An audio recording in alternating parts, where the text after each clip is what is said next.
Hello everybody, Julian Charles here of themindrenewed.com, coming to you from the depths of the Lancashire countryside here in the UK. Today is the 6th of June 2017, and it's my great pleasure to welcome to the programme the author, lecturer and filmmaker G. Edward Griffin, who is the founder of Freedom Force International, a network of men and women from all over the world and all walks of life who are concerned about the erosion of personal liberty and the growth of government power. A graduate of the University of Michigan, Mr. Griffin is listed in Who's Who in America and is known for research into various areas, including ancient Earth history, banking, US Federal Reserve, United Nations, all sorts of things, which no doubt we will touch on a few of those things anyway during the interview. He is better known for his works such as the book The Creature from Jekyll Island and the documentary World Without Cancer. And as if all that were not enough, he has served on the board of the US National Health Federation, the International Association of Cancer Victims and Friends, and is the founder and president of other organisations as well. Too many to list. Mr. Griffin, thank you very much indeed for joining us on the programme. Well, thank you, Julian, for inviting me. It's a pleasure. Well, I do appreciate your taking the time to speak with it, because I know you must be very busy at the moment with the upcoming Red Pill Expo that you've been organising that is going to take place later this month, which of course we've mentioned a few times on this podcast over the last few weeks. So thank you for your time coming on the show. We're going to be discussing two main things really, related things, the Red Pill Expo itself and the so-called truth movement, which... Well, perhaps I won't attempt to define that at the moment. Perhaps that will be to preempt our discussion. So I'll leave it at that, the Red Pill Expo and the truth movement, however we might think of that. But I'd like to start with you, Mr. Griffin, if I may. Many listeners will, I am quite sure, be familiar with you and your work, but by no means all. So could you give us an idea of how you and why you got into the kind of work that you've been doing over the years? Okay, well, that's probably the most boring part of this whole thing, because I think my path is very similar to many paths that people who find themselves becoming crusaders for one thing or another. It doesn't just happen overnight. It's not sudden. But way back in 1959, I first became familiar with some information I picked up rather casually in some little magazine called The Free Man. And in that little magazine, it was talking about principles of the free market and laissez-faire. And that was all new to me. I was a college graduate. I came through the University of Michigan. I had been taught a little bit about, political science, but not much. A little bit about history, but not much. And that was probably a blessing, because when I go back and look at what I was supposed to be learning about history, it wasn't exactly correct in my view today. But anyway, so I came out of school, like most people. I had no particular interest in the world or society or political currents, ideology, philosophy, none of those things. I just wanted to get on with life, find the girl of my dreams, raise a family, and make some money and have security and do fun things. And then I ran across this little magazine and was talking about some very interesting principles about the free market. So I subscribed to the magazine, and looking back on it was the first of many little tiny steps. First the magazine, and then hearing about a book and actually going to the library. I thought when I came out of school, I would never go back into the library again. That was a torture chamber, right? And so it was a long process. First, I became a little bit skeptical about this thing called the United Nations. I was taught in school that it was our last best hope for peace. Then I began to find out that the United Nations was not that at all. In fact, it was dominated by tin horn dictators. And how can you have an institution that's dedicated to peace and justice and freedom and liberty and fairness and all that when it's run by crooks and dictators? So that was sort of a red pill of my own way back then. Was that the first time that you came across the notion of collectivism, which is one of the things, of course, that you're famous for? No, that was to come later. This phase of my enlightenment was just sort of an awakening, that, hey, things aren't exactly as I thought they were.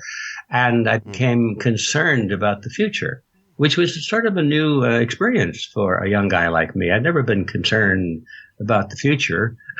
Like most people, we figure we're going to live forever and the future will take care of itself and so forth. So, no, this was my earliest awakenings. And so I became an avid reader. And I was reading both sides as best I could, reading both sides of all of these issues. I didn't want to get trapped by propaganda from one side or the other, so I would read both sides and try and come to a conclusion. So that's how I started down this path, and I just got deeper and deeper into it. I quit my good corporate job, and my wife, I thought, was going to have a hemorrhage. She thought I'd really gone off the deep end. Anyway, she's was totally on board with what I was doing and decided to support me. So that's how I got into it. And then we come to the deeper understanding. You just mentioned the word collectivism. The deeper understanding was this. In the 1960s, when I was in full gallop, and I still am, by the way, in those days, the total focus of my attention and those with whom I was associating was the danger of the spread of communism. Remember, this is the 1960s and 70s. Countries were falling into communism all around the world. China went communist. We even had a communist nation on our doorstep at Cuba. And most of Latin America, although they were not calling it communism, they were calling it something else. You looked at where these leaders were trained. They all came out of Moscow. And I thought, oh, my gosh, this is something bad. So we were focused on communism. And then looking back, and not much further backward than that, we had just fought a war in Europe against Nazism. We were relieved to think, oh, it's a good thing that Nazism and fascism is dead. But now this thing, communism, was on our doorstep. And we had to worry about that. Now, the point is, little did I realize then that in the name of fighting communism, we here in the United States, and I think in most of the Western world that was still anti-communist, anti-Nazi, anti-fascist, we were actually building the same system in our own countries. But we didn't understand the principles of it. We just thought about these bad regimes. They were bad people. We didn't look too carefully at what was the ideological or philosophical underpinnings that brought them into being in the first place. And now we're to this thing called collectivism. And I found out that here in this country, we were building collectivism in the name of fighting collectivism. I remember I became interested in these ideologies early on, and I started to hang out down at the Communist Bookstore in Los Angeles. It was called the People's Bookshop. Of course. Yes. Yeah. Yeah. And so I went down there and hung out with the comrades, and they thought they had a real recruit possible, you know. And I didn't let on. I really was interested to find out. I didn't go down there to disrupt. I wanted to learn. And so I bought most of their books. I read the darn things. I found out a lot of the guys there in the bookstore hadn't actually read these books. They were still operating on slogans, you know, from each according to his ability, to each according to his need. Let us fight against war and racism and injustice and so forth. That was what was motivating a lot of these people. I think slogans and images are one of the main ways in which communism was successful, actually. Well, now we come to the issue. Slogans and images are how all variants of collectivism come into existence. In fact, even some that aren't collectivism. I mean, just outright dictatorships. I visited the UAE a few years ago, and that's not collectivism there. That's, I guess you'd call it a modern form of theocracy. Everywhere you look, there were these huge pictures of the prince, like Big Brother, you see. Images and slogans about prosperity and building and looking to the future and all these things. All we come up with is little slogans like change or make America great again. These are slogans. What do they mean? Nobody asks. They just... Yes. No, they just have an immediate power, don't they? They cut through your rational faculties and go straight to your feelings. Yeah, right. So anyway, I discovered that these guys, they were working pretty much on slogans and images. But I read the darn books. You know, naturally you start with Karl Marx, you read Das Kapital and the Communist Manifesto, and then you read Stalin's works. But Lenin was the guy, very prolific writer, and laid down some powerful strategies that became the backbone of the whole communist movement. Well, anyway, I read all that stuff. And then I became curious about this thing called fascism and Nazism. So I decided to go over to that side. They didn't have a bookstore, by the way. Right. But they'd burnt them all. Yes, okay. Yeah. But if they had a bookstore, I would have gone there and hung out with the Nazis and find out what they believed. Well, anyway, I did read Mein Kampf, and it's all there. And I discovered the most amazing thing, Julian, and that is that Hitler and Lenin said the same thing. I found out that there was literally zero significant difference at all between communism and fascism and Nazism. And then when I read Mao's, little red book and the other things put out by the Communist Party in China, hey, wait a minute, all of these people around the world, whether they're Nazis on the so-called right or communists on the so-called left, they believed exactly the same thing. They fought each other, and they were in battle, of course. I mean, the communist countries fought the Nazi countries, but remember, they started off as allies. Russia and Nazi Germany were allies in the beginning, and then Russia turned against Germany. They were allies because they really shared a common ideology. Some of the famous communists abandoned the Communist Party and then went into the Nazi Party and became officials there. And it went the other way, too. Nazis quit the Nazi Party and came into the Communist Party. And reading their personal stories was just a mind blower, right. You know? I think some people might be surprised in fact, many people would be surprised to hear you say that, because I think people will be thinking, well, surely there must be differences between National Socialism and communism, but what you're talking about, if I understand you correctly, is the core of what actually motivates these ideologies. Presumably you're not saying there are no differences whatsoever. Correctly, and I think I might have used no significant difference, because there are minor differences, of course. The communists have the hammer and sickle as their emblem, and the Nazis have the swastika. You mentioned National Socialism, which, of course, is the identity of the Nazi Party. Nazi is an abbreviation of the German phrase National Socialism. So what's the difference between National Socialism of the Nazis and International Socialism of the communists? One is national, one is international. But in fact, they're both international, because Hitler wasn't interested in just stopping with Germany. He had a global view, but to rise to power, to get the support of the people in Germany, he had to focus on the national aspect. The Nazis used race conflict and race hatred as a means of developing emotional affinity to the movement. What did the communists use? Class hatred. It wasn't along racial lines, but it was class lines, the rich against the poor, the capitalists against the people, and so forth.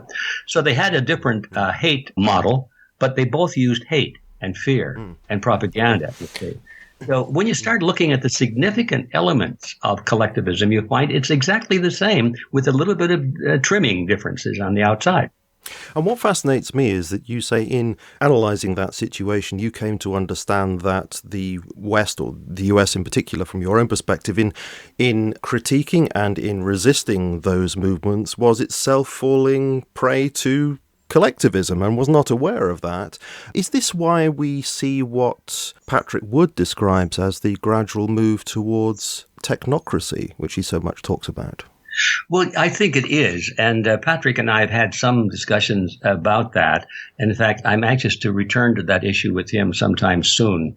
We'll both be at the Red Pill Expo coming up in June. Yes. Patrick has identified, I think, a very important one of these trimmings on the element of collectivism. And it's kind of new. It's not really found in either communism or Nazism. But it is found in collectivism, you see.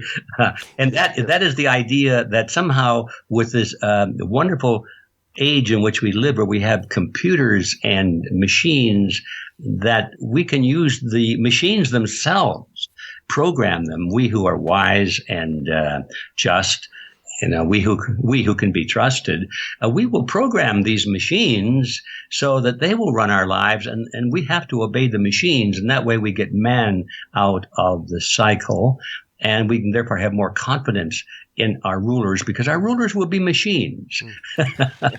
Well, and presumably our lives will be governed by these various elites for the good of the whole, which is the essence of the collectivist thinking. Exactly. We're back to that. So it's a trimming. It's an important trimming, and it captivates the imagination of a lot of people. That now with this technocracy, we have something that people don't have to work anymore, because the machines will do all the work. Hopefully the machines will now do all the thinking too, because human thought is capable of making error. But we can build machines that won't make any errors and so forth. Yes, utopianism all over again, indeed. Yeah.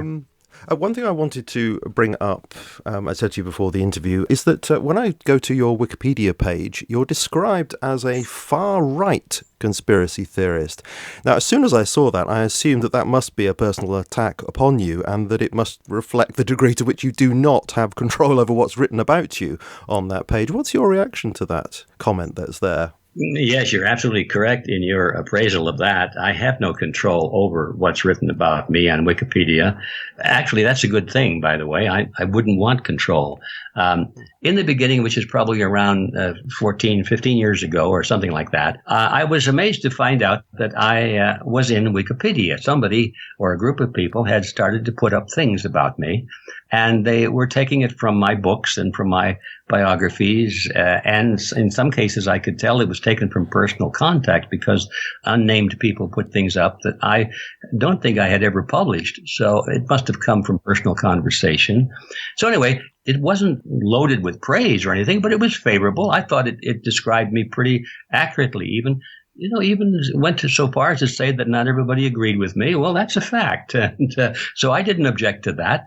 But then all of a sudden I noticed, I didn't notice, somebody called me and said, Ed, that they're calling you a conspiracy theorist on your Wikipedia site. Did you know that? And I said, no, I didn't know that. So I went, and lo and behold, my biography had been completely revamped. All of the semi-favorable or neutral phrases were removed and been replaced with phrases like conspiracy theorist and far right, things like that. The word controversial was used almost in every sentence. So I knew I had been torpedoed by somebody who didn't like what I was doing. After that, probably about a year after that, I got a call from a lady, and she said, you don't know who I am, but I know a lot about you because I am an editor at Wikipedia. And she said, I don't know whether you are aware of this or not, but you have become more or less in the center of a real controversy among the editors at Wikipedia. I said, no kidding. I have been? She said, yes. And she said, I just wanted to tell you about it. She said, I looked at your biography. It just sounded like somebody was going out of their way to avoid saying something neutral or nice about you. So I began to do my own independent research. And she said, I was really shocked to find out that most of what's on your biography and Wikipedia is wrong. And she said, to me, it just seemed like it was a hatchet job. So she said, I meaning her, I went back and I corrected it. And I put it back to what I thought it should be. And she said within a few hours, my correction had been taken down and it had been put back to where it was. And she said, so then I had another friend here who's an editor, and she got into this, and she did the same thing and had a similar experience. And the first thing you know, we were involved in the back room. I didn't know Wikipedia had a back room. I think that's what they call it, a back room where the editors themselves duke it out over issues like this. And she said, you might be interested to read what's going on in the back room, all about you. So she gave me the link. And I was amazed. The editors and administrators at Wikipedia were at each other's throat over little old me. How did that make you feel? Did you feel like you're a superhero, or did you feel unpleasant about it? No. It kind of made me feel good because I felt at least there's somebody in there, fighting for the truth. And it wasn't just me, by the way. It happened to be, I was the central figure, but there were others involved. I mean, here's the bottom line. It turns out that some of or at least two of the administrators, that means the higher level editors at Wikipedia, are, in my view at least, no doubt trolls. They are really working for somebody or some other institution because they're on this case 24/7. If you make an entry on any topic relating specifically to alternative health, and as you know, I've had a lot to do in the field of alternative cancer therapies and have come up with information that supports the idea that there are controls for cancer found in nature, and that they are at least as good, and in my view, much better than all of the toxic chemicals that come out of the test tube. Well, that doesn't set well with the pharmaceutical industry. And it's somebody with a lot of money has hired people to do nothing but just watch Wikipedia 24 hours, 7 days a week. I mean, all night long. I mean, there's somebody on that site watching any new item that comes up relating to alternative health cares and health matters in general. And if anything comes up that challenges the orthodox view that pharmaceutical drugs are the treatment of choice, and if anybody has the audacity, such as I did, to say that there's a very effective treatment for cancer that's found in the seeds of fruits, well, that is absolute heresy. Yeah, that's a declaration of war. Yes. So that's what we discovered about Wikipedia, and it continues today. And by the way, this lady told me later that she had to back off because they threatened to kick her out if she continued to do what she was doing. Yeah, I'm somehow not surprised to hear that. I think anybody who thinks this kind of thing does not go on with respect to Wikipedia is quite naive, really, because it's such an important publication and there are so many vested interests. It's bound to happen. And in fact, I do say to my daughter, who's 13 years old, if you're going to use Wikipedia, that's okay as a first place to start finding information. But if it's a contentious issue, watch out. Yes. You don't know who's saying what behind the scenes there. So, and I think she's taken that to heart. Yes, I think that as long as we're dealing with issues, as you say, not contentious, if we're talking about at what temperature water boils at 2,000 feet elevation, that's right, you can pretty much rely on it. But if there's a vested interest involved, especially a large corporate interest or a governmental interest, then you have very good reason to be suspicious of the accuracy of the information. Absolutely. Watch out. Now, you have this organization and website called Freedom Force International. Now, it says on there that your mission is guided by the principles of the Creed of Freedom. And I wonder if you could tell us what the Creed of Freedom actually is. I tried to find it and I couldn't locate it. Could you tell us what that is? Well, yes. I have to back up again. Without the backstory, the answer may not mean much. Okay. I have been involved in various movements fighting against collectivism ever since 1960. And I have found that no matter how many people seem to be involved in these movements, no matter how active they are, no matter how much money they pour into them, they always fail.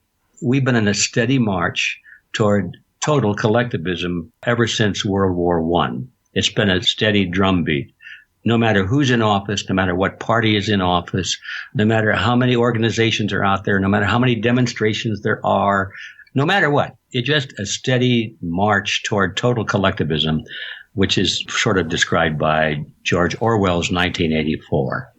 So the question has always been in the back of my mind, why is that? How come we can't win anything? You have to admire your enemy's tactics and his determination. There's one thing that we have to admit, I think, about both the communists and the Nazis and the newer versions of them. They don't call themselves that at all. Now, today they call themselves social democrats or something like that. But you have to admire them that they know exactly what they want. You read Karl Marx and you know what communism is all about. You read Das Kapital and you know exactly what motivates all of the socialist believers.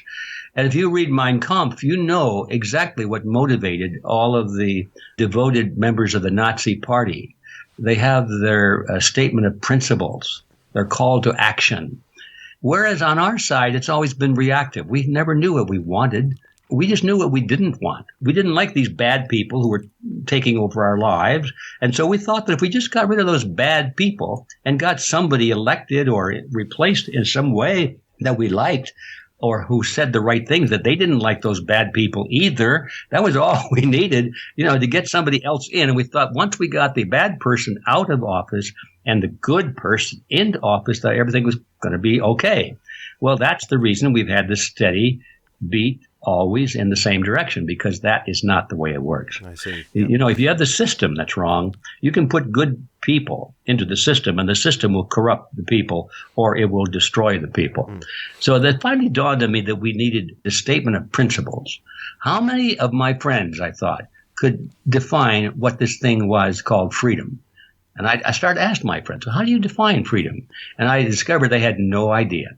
To most of them, even the more educated ones, when I say educated, I mean they were well-read, even most of those people thought that freedom was pretty much like just not being in jail. Right. It's not what it was, it's what it wasn't. And so I thought, we're in really big trouble. That nobody can define freedom. They can't stand up on a platform and say, I believe in freedom for this reason, and this reason. Oh, by the way, this reason also. And here's my historical reference. And here are the examples I use to defend that position. And anybody want to debate? Nobody was in that mode. So I decided about the year 2000 approximately that we needed a creed, something to believe in, a statement of principles that everyone should be able to understand and sign on to, at least if their minds were in the same place that we were, that we really did not want dictatorships and oligarchies and that kind of thing. You call it a creed. It's not a religious creed, is it? This is something presumably that could be shared by people of any faith or no faith. Oh, absolutely, absolutely. Mm-hmm. Simply creed means I believe. What is the belief? What do we believe in? Mm-hmm. It was amazing to see how quickly I was able to put it together. Now, I say that with no particular pride because it wasn't me doing it. I've spent by that time well over 40 years reading the literature of the great thinkers of the past, and some of it apparently stuck on the inside of my skull. And so when it came time to create a creed of freedom, I found all I was doing was just going back to the things I had read by the great thinkers that were before me. And everything that's in this creed, a student of the literature would recognize that I pirated from somebody. Well, anyway. Presumably you state a lot of these things in positive terms rather than in negative. We don't want this and we don't want that, as according to what you've just been saying. Yeah, that's exactly the goal. You can always state things in positive or a negative way. And I thought we should be as positive as we could. But one of the principles, by the way, is the importance of recognizing what is the proper function of the state or the purpose of the state. It's that the state must be negative and not positive. Let's talk about that. I'm interested that you do include the state in what you say. So presumably you're not taking an anarchist position on this. No, and some of my best friends are what they now call themselves anarcho-capitalists, and we agree in principle, but they have a different vocabulary than we do. In most dictionaries, and in the minds of most people, the word anarchy simply means absence of government, no government.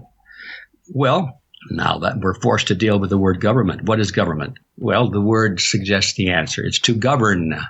Anybody want to be governed? Not many. So why do we want a government? Okay, maybe we're using the wrong word.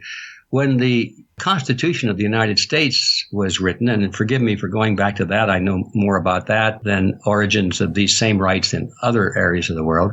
But when that was written, the founding fathers used the word government, and I think that was a mistake because they took that from the old world, because that was the word you used.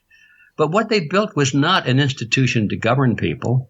They built an institution to protect people. The whole purpose of the state in that document was to protect the lives, liberty, and property of its citizens, nothing more. That was the foundation. That was the experiment. That was the revolutionary aspect of that whole document. It wasn't a document to describe the power of government. It was a document to describe the creation of a protectorate. They didn't use that word. I wish they had. That would have made it so much easier 2 centuries later to talk about it, But anyway, they used the word government, but what they created was a protectorate. Now, the reason that's important in this discussion with anarchy is because if you use the word government and you say there is no government, in most people's minds, that means no state. That means no group of people that have the authority to direct the activities of other people. And this, I think, is a condition that never has happened before and never will happen, never can happen, because when you live in a society, a complex society, more than 5 or 6 people on a desert island, you have the problem of protecting your life, your liberty, and your property against predators, other people who just want to take your life, your liberty, or your property. So you have to protect yourself. It's a natural right. We're all born with the right of self-defense, to use force if necessary to defend our lives, liberty, and property. But that's it. Ethically, we cannot justify the use of aggressive force because we want to take the life, liberty, or property of somebody else. So when you say wars are bad, you have to always say, well, are they defensive wars or are they aggressive wars? You have to make this distinction between positive and negative force. So that's why I say the proper function of the state is negative. Okay, so could you possibly give us some of the items or the tenets of this creed? Just give us a flavor of how it sounds. Well, yes, I will be happy to do that. And we don't have time to read them, but I'll give you the headings. The first one is the intrinsic nature of rights. Collectivists think rights come from the state. Individualists believe that rights come with you when you're born. It's a big difference. Yeah. Supremacy of the individual. This gets to the heart of it. Collectivists believe that the group is more important than the individual, and that the individual must be sacrificed if necessary for the greater good of the greater number. Boy, that is the seat of all the problems, because it's got nothing to do with the people, but who's running the people. Yeah, that's a very interesting one, because I think a lot of people would hear you say that and think that if you're talking about the individual, that sounds very selfish in a bad sense.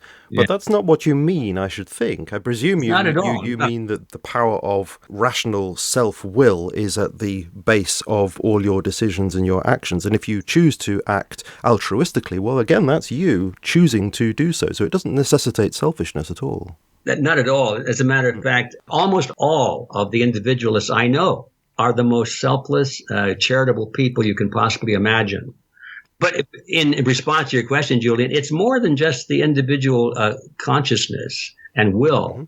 It's the fact that the group doesn't even exist. Now, I pause on that because when I suddenly came to that realization, it was a real epiphany. What is a group? Group is a word to describe an abstraction in the mind. It doesn't exist. It's a mathematical concept. You cannot see a group. You cannot touch a group. You can only see and touch individuals. And when we get a whole bunch of them, we say, well, that is a mathematical concept, and we'll call it group. But it's like the word forest. There's no such thing as a forest. Only trees exist.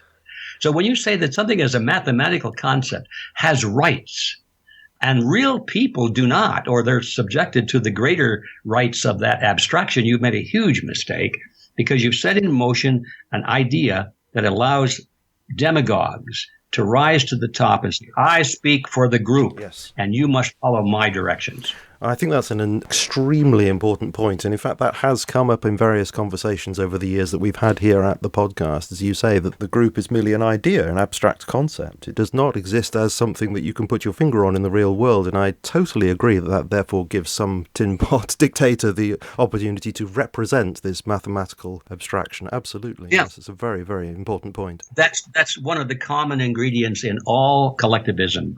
They all have that.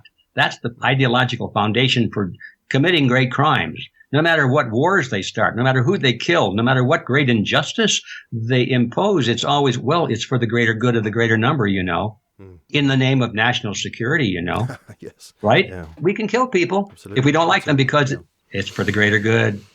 It's so vicious when you get to an understanding of it. Okay, that's number 2. Number 3 is freedom of choice. Collectivists believe that if something should be done, that you should force people to do it, whether they want to or not. That's what seatbelt laws are all about. I mean, we all know that seatbelts are a good idea, but if you're a collectivist, you say, all right, if it's a good idea, let's pass it along. Put people in prison if they don't do it. Individualists say, yeah, seatbelts are a good idea. I urge everybody to put on their seatbelt. In fact, I'll even contribute some money to an educational campaign. We'll do commercials to convince people to do it. But if somebody is stupid enough not to do it, I don't want to put them in prison. We believe in freedom of choice, but collectivists really don't think that freedom works. Under the collectivist mentality, there's a law for everything, and every day they keep adding thousands and thousands of new laws for the greater good of the greater number, of course. But at the end of that process, we live in a prison world, a world of so many laws that all of us are criminals, whether we know it or not. Number 4 is property rights, our human rights. That's a huge topic. If you don't have the right to property, then you don't have the means of your own independence. And in that case, you are dependent on somebody else. And under collectivism, that somebody else is always the state. And that means you are the slave of the state because you're not allowed to have any means of being independent. Equality under law is number 6. Collectivists speak a lot about, we want equality under law, but they don't practice it. Most of their laws are designed deliberately to create inequality among different classes and groups of citizens.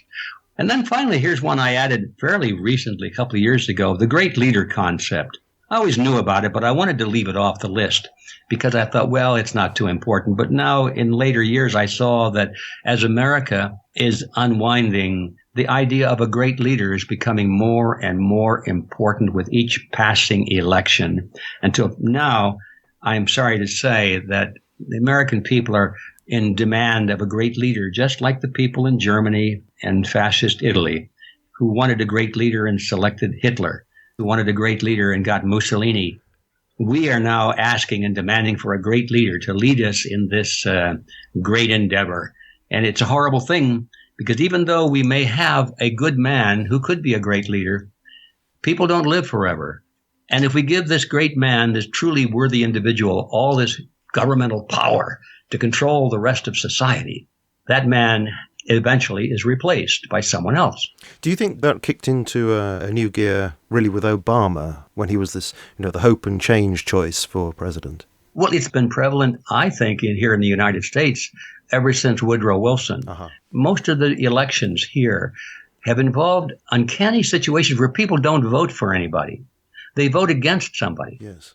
It's not that they really like the candidate they're voting for. They say, I don't like him either, but I hate the other guy, you see. Right. Yeah. So, we want somebody to be stronger than the other guy. We want somebody to do something. And Mr. President, what are you going to do about jobs? Well, where in the Constitution is the president supposed to do anything about jobs? In order for him to do something about jobs, he's got to control society. He's got to tell us what to do, what wages to pay, what work we're entitled to do, what educational background we need, where we should live, what hours we should work, what kind of health care we get. That's how you do something about jobs, is by controlling society. And here we are having people saying, oh, please control us. And all of this starts with the idea of the great leader. So that's an important thing in collectivism. And finally, the number 8 is what we started off with, which is what is the proper role of the state? So we're doing everything we can to create a unity based on ideology, not on basis of lifestyle or issues. We love diversity. We love people that have different cultures, different languages, different nationalities, different religions. We don't care. As long as they don't try and take away our lives, liberty, or property, we can be really good friends. So that's our creed. Well, that's certainly a very challenging and thought-provoking set of principles you've developed. They're very worthwhile thinking about at length, indeed. And people will find that at Freedom Force International. Presumably there is a tab that leads people to that list. Yes, it is. It's you go to freedomforceinternational.org, and then the menu item is the Creed of Freedom. Okay, well, let's turn to the Red Pill Expo, which no doubt dovetails with everything that you've been saying there. This is taking place, and I've said this before on the podcast, later this month, 23rd, 24th of June, in Bozeman, Montana. I hope I've pronounced that correctly, Bozeman, Montana. Now, the subtitle to the expo is Because You Know Something Is Wrong, which is certainly provocative, and I'm sure many people are quite aware there's something wrong, but quite what is wrong is the question. And you have these 3 phrases that go along with that. See through the illusion, escape the Matrix, take the red pill, which of course taps into the Matrix films. So, as I say, I have talked a little about this on the podcast before, but not obviously in any great detail. So could you give us your own introduction to the expo, what it's essentially about, what you hope to achieve through it? Yeah, I certainly will, Julian. I'll try and not be as verbose as I have been on these other issues. No problem. It's fascinating. Yeah. The red pill obviously is taken from that science fiction movie popular about 20 years ago called The Matrix. And in case there's somebody listening that doesn't know what that's about, it's a story in which all of mankind is living in an illusion they're not really leading lives at all. They're all stationary. I don't know how they're being provided with nourishment, but anyway, they're not doing anything. And everything they imagine, they think they're leading a normal life, going to work, raising a family, taking a vacation, all that stuff, going to church. All of this is just in their minds. And somebody breaks out of that, some human breaks out of that and decides that he wants to rescue everybody else and get them out of the matrix so they can live in reality for a change. And the decision point in this story is that in order to break out of the matrix and see reality, you must take a red pill. The other pill is blue. And if you want to stay in the illusion because it's comfortable, you don't want to have to confront reality, well, then take the blue pill and go back into the world of illusion, go back into the matrix. So that's what it's all about. I thought it was a wonderful allegory for the world in which we live, because all of us, including myself for sure, in earlier years and probably still today a little bit, we all have been living under great illusions. And we've been talking about some of them. What is the proper function of the state, for example? That's one of those illusions. What is our government really doing? Are they there to help us? Or are they there to control us? Most people think that, that the government is responsive to them. They believe that when they go to the polls and vote for somebody, that somehow that translates into the fact that they are in control of their political destiny. That's one of the greatest illusions you can possibly imagine today, if you really understand how politics works. So that's just one of these huge illusions.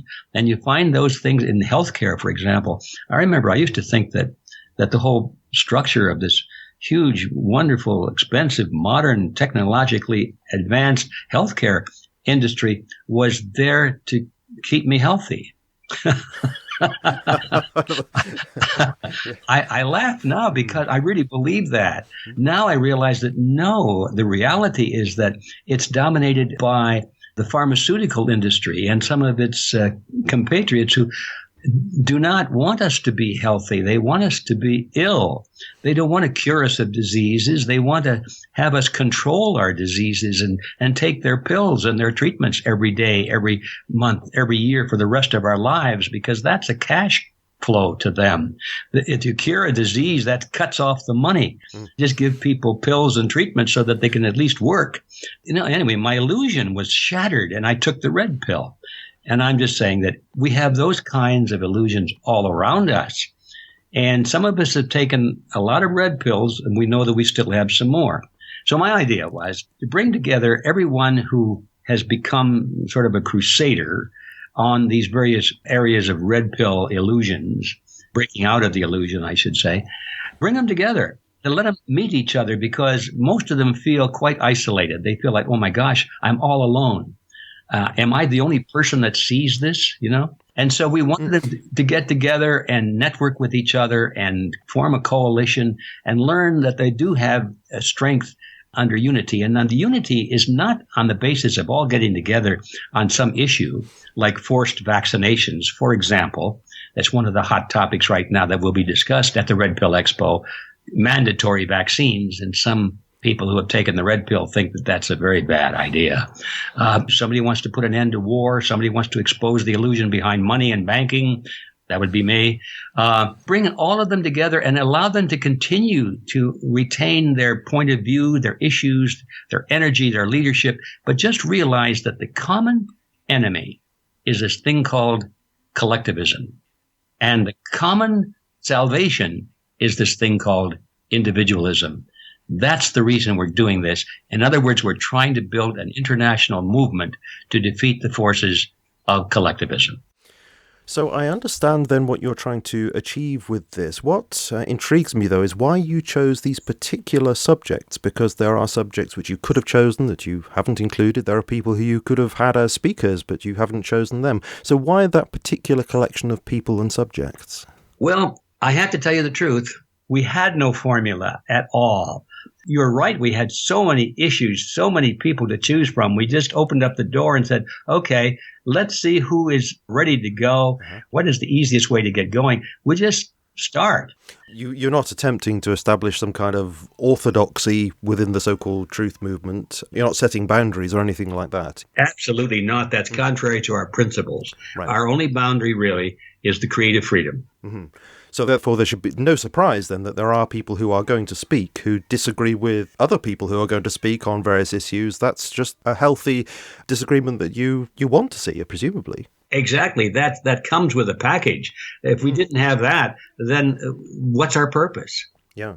Well, I'm very glad to hear you say that, actually. I mean, I was immediately, as soon as I saw the name Lord Christopher Monckton there on your list, I was reminded of the fact that, he's highly critical of climate alarmism, of course, but I've heard him say that he's not personally convinced by the global geoengineering or indeed that 9/11 was a false flag. And I immediately thought to myself, well, he's speaking alongside, people such as yourself and Richard Gage and James Corbett. And I was thinking, well, how does that all fit together? But what you said about the way in which people can have their core concern about collectivist principles and yet have different ways of expressing their concern about things going on in the world today. I think that is very illuminating, actually, the way you've expressed that. Yes, it's an essential part of our movement, freedom of choice. I mean, that's it. Even among ideas or interpretation of facts, that's really what we're talking about, interpretation of facts.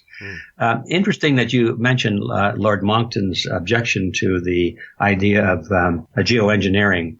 We had him as a featured speaker back in last December at a conference in Phoenix, Arizona. The conference title was Global Warming, an Inconvenient Lie. It was a fantastic program. It blows away this whole myth of global warming. But Monckton was there, and we had a young man speaking on geoengineering. And I heard Lord Monckton say beforehand, he said, oh, this is going to be a bunch of poppycock or something like that. But he went and listened, and at the end of that, he went up to this speaker and he says, young man, he says, I believe that you have changed my mind about a very important topic. Well, that is delightful to hear. Yeah. That is one of the things that presumably you do actually want to achieve with this. That is it. People can express their different opinions, but people are open to learning. And yes, absolutely. That sounds fantastic. Yes, that's exactly what the Red Pill Expo is all about. And you hope that this will be expanded and there'll be future expos in presumably different countries even? Is that your hope? Oh, Lord, yes. I'm hoping this is our first venture, so we dare not get too far ahead of ourselves. But there's no limit to this. It should be in every country. There are different red pills to be taken in every country. And considering this actual event here at the end of June, is it still possible to get in? Yes, it is. The facility is quite large, and our enrollment is rolling along. It's conceivable that we could run out of space. We have room for about 1,000 people there. And our enrollment right now is about 400 and moving quite rapidly. So I don't know if we'll hit the peak of 1,000 or not, but we're going to come pretty close to it. Okay, so if people want to go, they should be confident they'll be able to get in quite easily. It's residential, isn't it? I understand. Can you go in as a day visitor? You could go in at the door. There's no day pass. Right. But that would be silly because the price would be, at least $100, $150 more. The price, by the way, is quite reasonable considering this kind of an event, and you look at all of these speakers and everything. Yeah. But if anybody really wants to do that, I urge them not to put it off, not because there might not be a ticket available, but because the air flights are filling up and the hotels are filling up. Right, okay. So they have to go to redpillexpo.org to book that, I presume? Yes, at redpillexpo.org, Yep. Or so we can track the response. We'd like to know how people heard about this. I prefer that you use redpillexpo.net. Oh, okay. Yeah, but either one, get you there. Right, well, I'll put a special link to that one, the .net version. Yeah. Now, of course, a lot of people, especially here in the UK, will not be able to go, including myself, unfortunately. But you said in an email to me a few weeks ago that it would be videoed and there'll be links to that afterwards. Is that still the plan? That's still the plan. There's such a demand for this, and obviously most people can't make that long trip. So it would be a shame to keep this on a camera chip somewhere. So yes, we're going to put it all together, and probably, I'm guessing about 2 weeks after the event, there will be a broadcast. We're not going to charge for that. We just put the whole thing up on the internet and a free replay. And if anybody wants to be notified of the broadcast date, I guess just come to redpillexpo.net and sign up for that. And I'm guessing there's a place for that. There should be. Yes. Yeah. So when you say a broadcast date, will it be broadcast and then that will be over, or will there be a permanent link that can be embedded into a web page so that people could watch it whenever they want to? The tentative plan, Julian, is that it will be broadcast several times. Uh-huh. Like it'll be broadcast over a week, and then on a weekend, all the programs will be up. Then it'll be available as a DVD. Oh, I see. And then periodically we'll come back and put it back on a broadcast, again, a free broadcast. Sort of an on-off situation. You know, there's something about the human attention span. If you see something all the time, you tend to ignore it. Yes, I do see what you mean. Yes, I can see the wisdom in that. Okay, well, that's very exciting. As I've said before, I really wish I could be there, but I cannot. I am stuck here in the UK in the bad weather. We've got an election, so it's even worse. So what I want to do is for our final section, to move on to the other question, which, of course, was the broader issue about the truth movement, as it's often referred to. Now, as I've said to you before, I do have reservations, as I know many people do, about the term, the truth movement. I mean, is it even meaningful to call it a movement? Does the word truth what does it even mean in this context, you know? But I suppose it is a useful term because it does provide a kind of umbrella phrase for people to share concerns and approaches to looking at the world. But I think it's a loose term, and I think it's rarely well defined, if defined at all. So what I want to ask you, I mean, we've talked around this to some extent already, but more formally now, how do you understand the term the truth movement, if indeed you do use that term at all? Is it even possible to define this satisfactorily? I agree with you totally, Julian. And I have to admit that occasionally I have used that phrase myself. And then once I heard the word come out of my mouth, I think, I should have found a better word. I think, it's useful because most of the people who identify with the truth movement, I feel, are on the right track. So as a group, as a generality, I feel comfortable with it. But I certainly agree with you that just because you say this is truth doesn't mean very much. Any collectivists can say this is the truth. The collectivists could say with all sincerity that they are the truth movement. Yes. It doesn't get you very far. Sure. And so I agree with that. And it's probably a word we shouldn't use.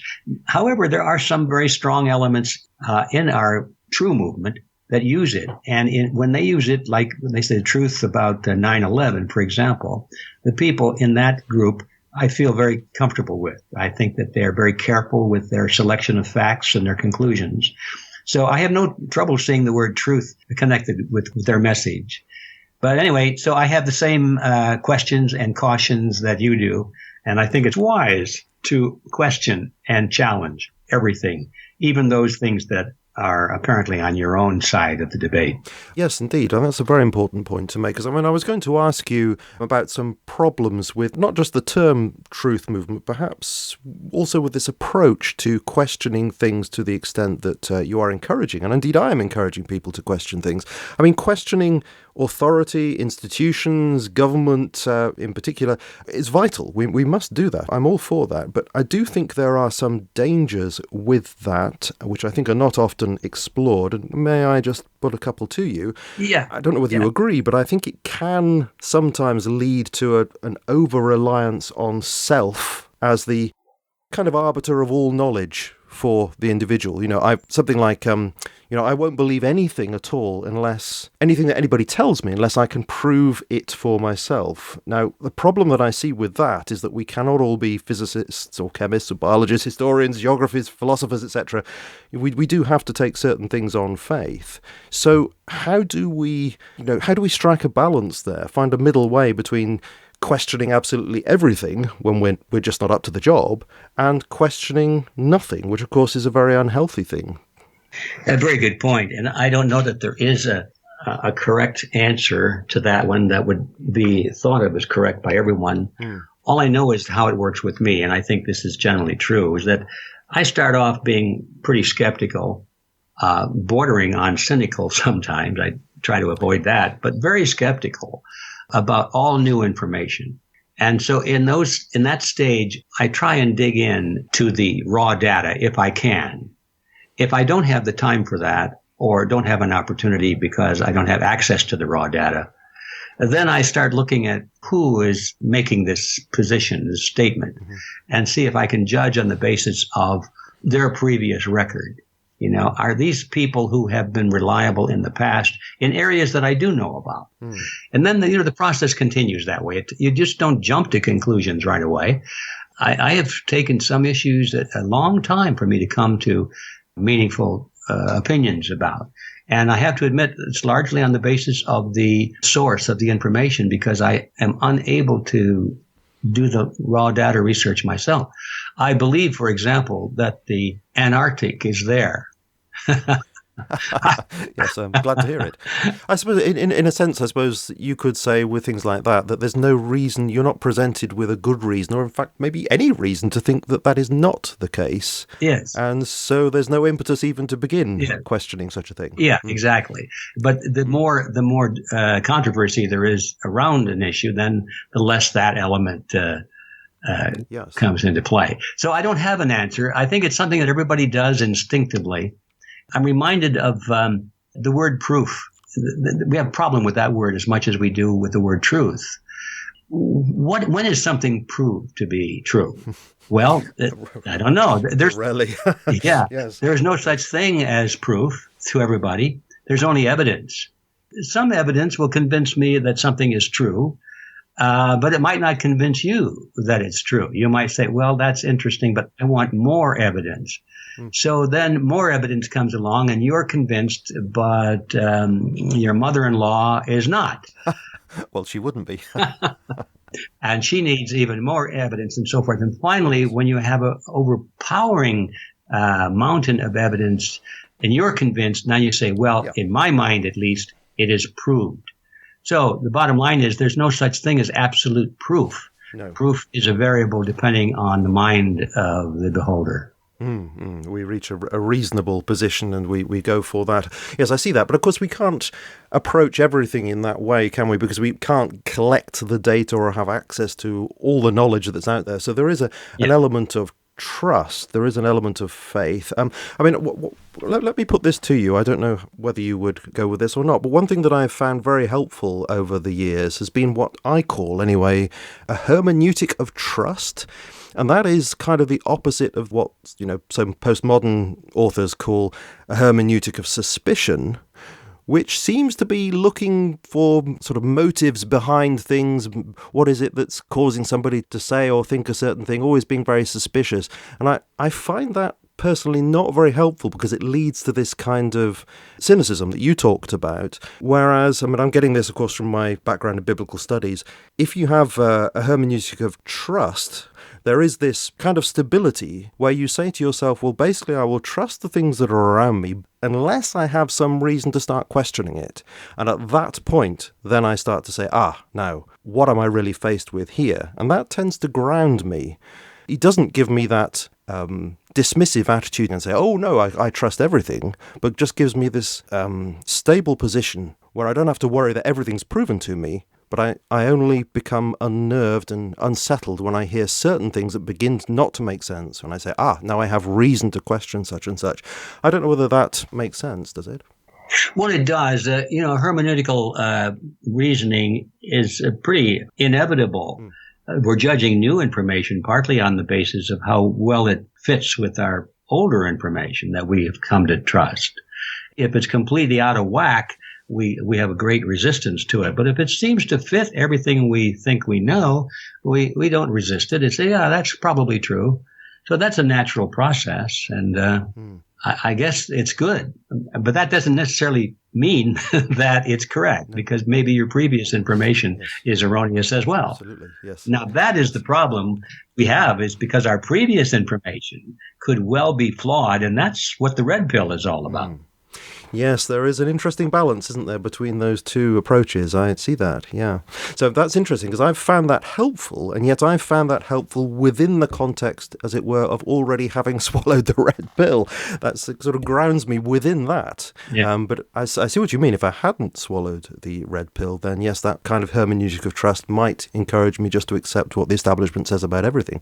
So yes, there is an interesting balance there. One of the things I notice about some people within the truth movement, I'm going to use that phrase, is a tendency to want to create some kind of orthodoxy. We've touched on this. I want to say just a little bit more about it. As if there are certain tenets of faith that we must adhere to be considered proper truthers, to use that phrase. I'm getting the impression that you very much resist that. And you want to encourage people to avoid that kind of divisive thinking where you have to sign up to certain things in order to be considered a real truth seeker. Would you say that your Red Pill Expo is actually partly about exactly that, trying to say to people, avoid being divisive, avoid creating orthodoxies that people must sign up to? Exactly. And it's a delicate line, because there are certain things that we do insist upon. And I struggled with that because the tendency is to say, well, you either believe it or you don't. Do you want orthodoxy? Do you want conformity? Well, those are negative words, of course. But what if you used a different word? What if you said, do you want agreement? Well, that's okay, isn't it? Because it implies that we're not going to force anybody, but we're hoping that through freedom of choice and logic and intellectual commitment, they will agree with us, and now we can work together. And in that sense, we do expect agreement on the creed of freedom. Now, not everybody that comes to Red Pill has to agree with that. No, not at all. But we just wanted to state clearly up front what we believe. That's all. And this whole event is sponsored by Freedom Force International. And I felt we had an obligation to let everybody know who cared what we believe, why we're doing this. We didn't want somebody coming along and saying, well, did you know that this whole expo is being sponsored by a bunch of people that believe that we shouldn't have seatbelt laws or something like that. Yeah. Well, what about when people hear things like, oh, you've got to wake up, or I started to go down the rabbit hole, or people who just listen to what they're told, they're the sheeple. These kinds of phrases, I'm a little bit unhappy about those. I mean, even waking up, which people do use an awful lot, because, I don't know whether you agree, but it seems to create a kind of us and them mentality, which I think would be quite off-putting for many people. Well, I agree with that. I find myself occasionally using phrases like that, but I try to keep them mild, such as, well, I woke up. Okay, I can see myself saying that, or it was an epiphany or something like that. Yeah. I try very hard not to express that concept in a way that implies that the person to whom I'm speaking is a dullard. Yes. I don't want to insult anybody. And this, I think sometimes people accidentally do that. Perhaps that is what you're reacting to, is the implication that, well, I have arrived and you stupid one, you don't know anything about this. Well, yeah, particularly the term sheeple, which I do object to. I think that does work in that kind of way. But I was thinking even more broadly, actually, about something like, maybe I'm trying to persuade somebody that 9/11, we've been lied to about 9/11. But if I then attach to that and I woke up, and then I start adding other concerns as well, people could be, I think, forgiven for thinking, ooh, they want me to wake up in an almost cult-like sense to a sudden different way of looking at the world. I can understand why people might be worried about that. So I do tend to shy away from using very sort of us and them black and white terms like wake up. I think you've touched on a very important area that we need to be conscious of. We need to practice our vocabulary. We need to practice our methods of communicating these ideas, because it is so easy to offend people that you don't want to offend. And then you close their minds and you've defeated yourself. I remember early on when I became aware of some of these things. Now, here I go. See, when I became aware of some of these things, which is an accurate statement, I started to go around. I wanted to grab everybody by the lapels and shout in their faces, wake up, don't you realize? And I did that.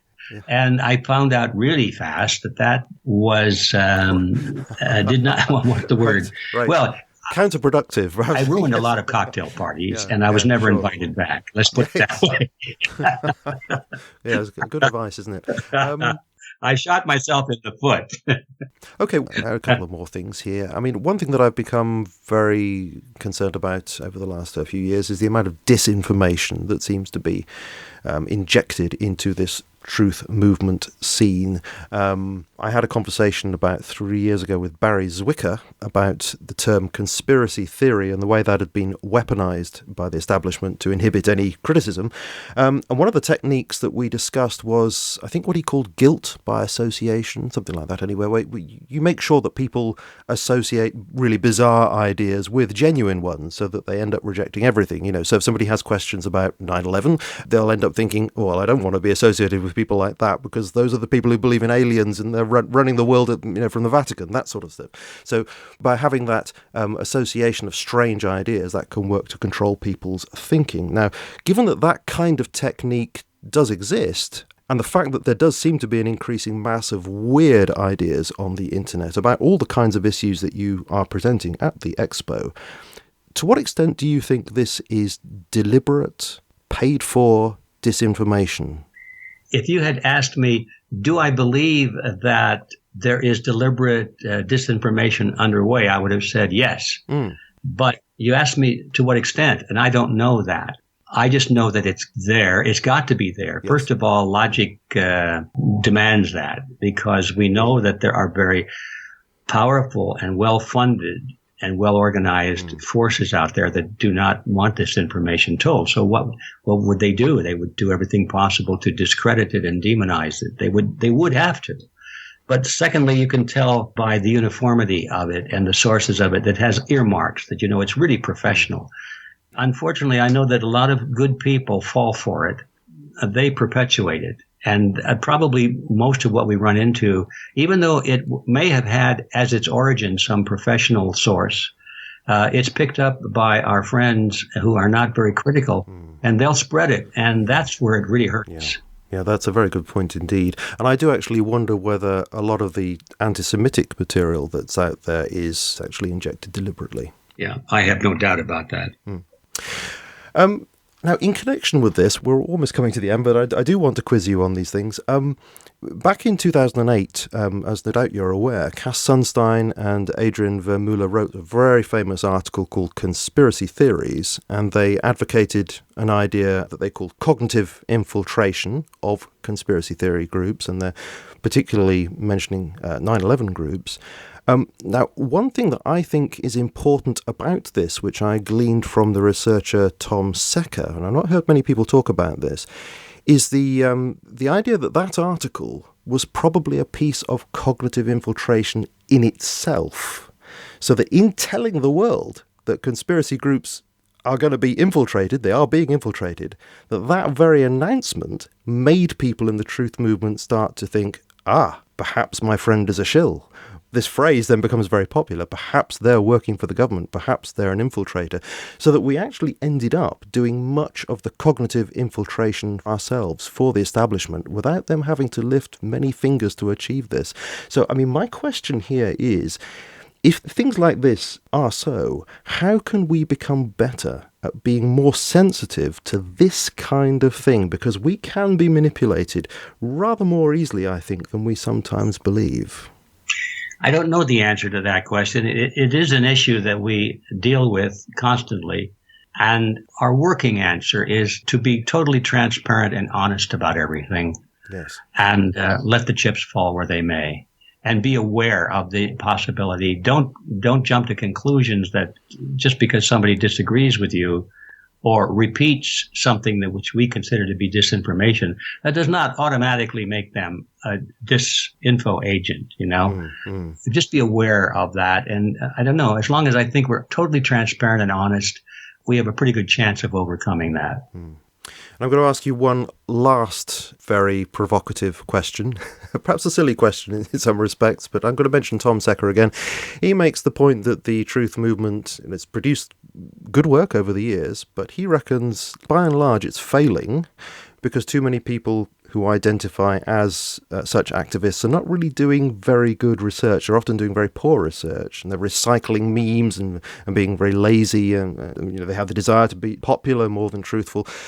So he goes as far as to ask, is the truth movement dead?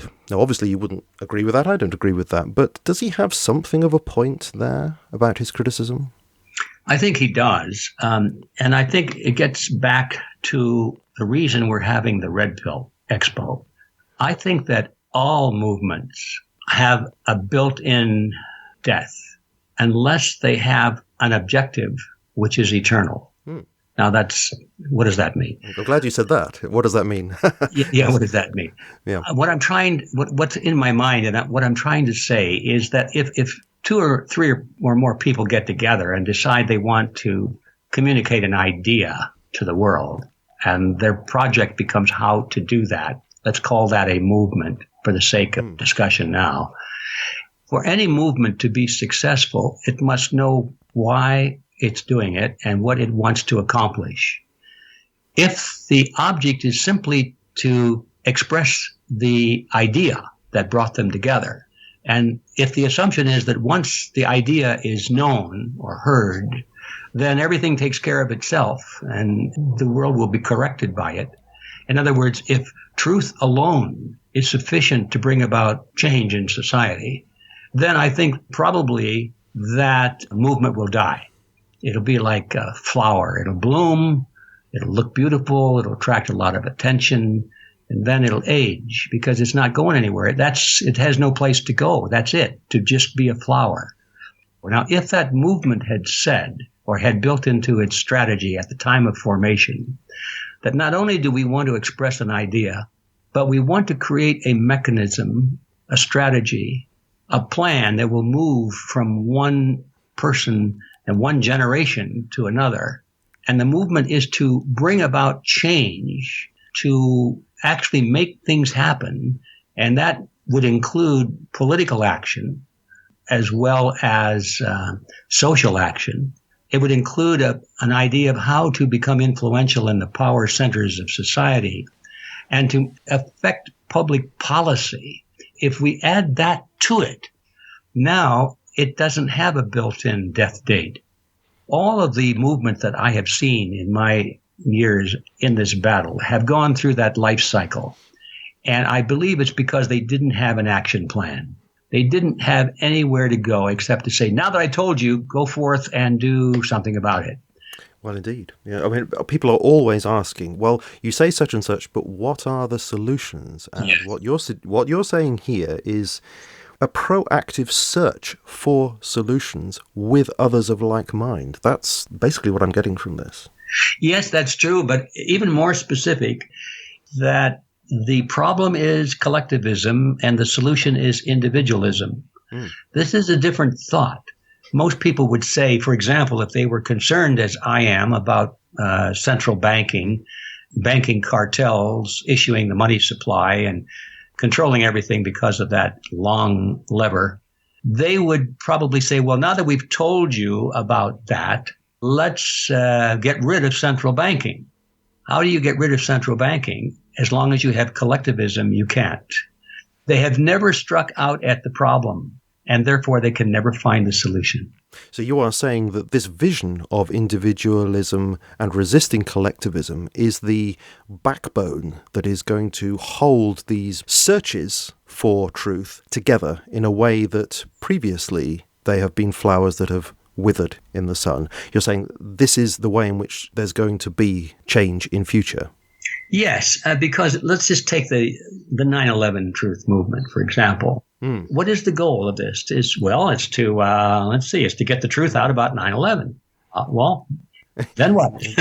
Yes. Then what? Okay. And let's suppose that multitudes out there came to the point, well, by golly, that is what happened on 9/11. And yes, I understand. So what do they do about it? Well, they throw the rascals out that did it.